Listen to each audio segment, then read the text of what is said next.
How should Russ's teammates feel about him now? Well, the offensive line shouldn't feel so good. I mean, the offense, he threw them right under the bus. Let's call it what it is. Russell Wilson, one of my all-time favorites to watch, the whole thing, badly underrated throughout a lot of his career. I get it.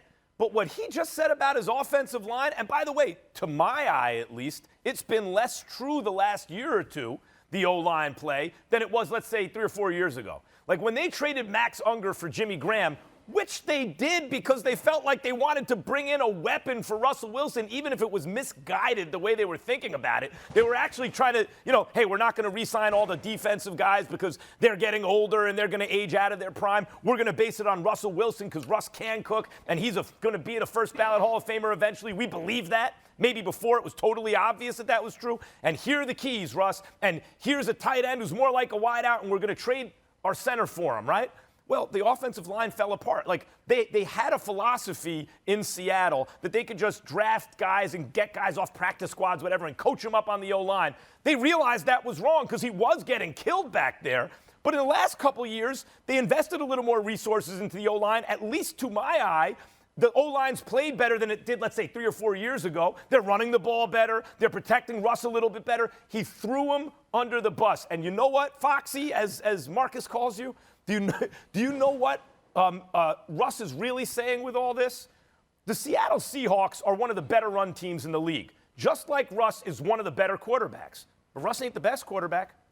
I'd say Seattle occupies a similar niche in the NFL, maybe a top 5 franchise, as Russ does among quarterbacks, top 5-ish, right? Russ is basically saying that ain't good enough for me.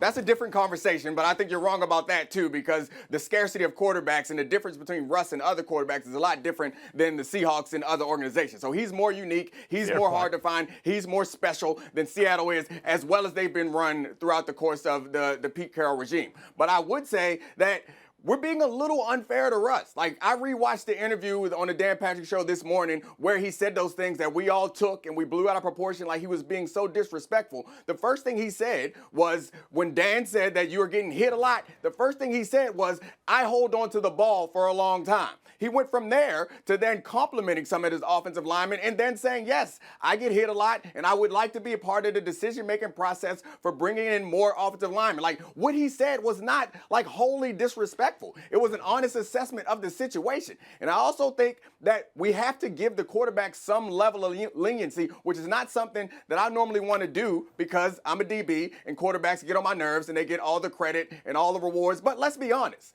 No one's going to be talking about this O-line 20 years from now.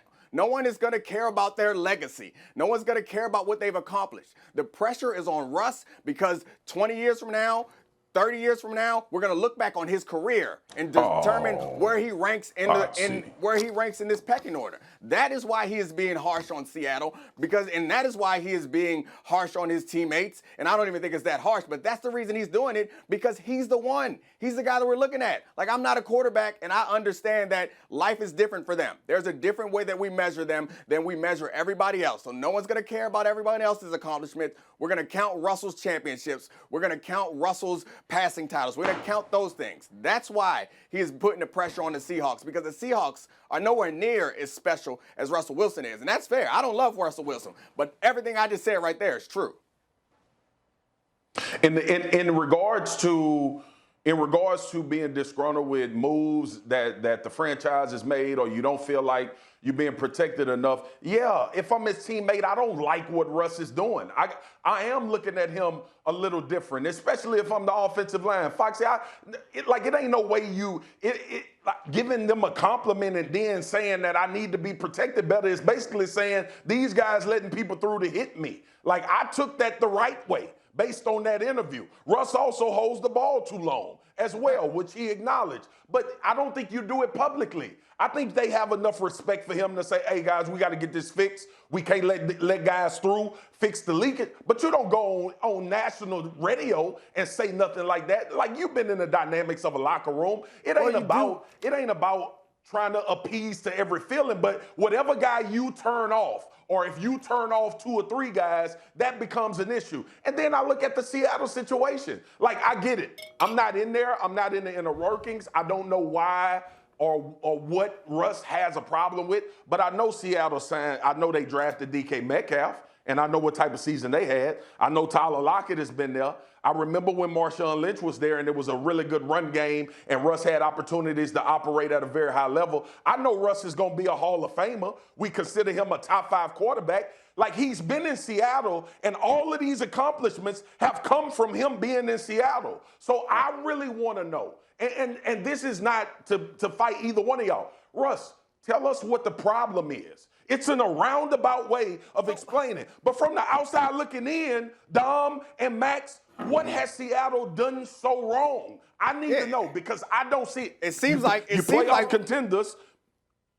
It seems like you're contradicting yourself and saying don't speak publicly, but also tell us what the problem is. Like, he's telling them that the problem is protection. No. He also told Foxy. them that the problem is the offensive design. These are things like he's been honest about these problems in ways that he has never been before, and now you want him to shut up but keep talking.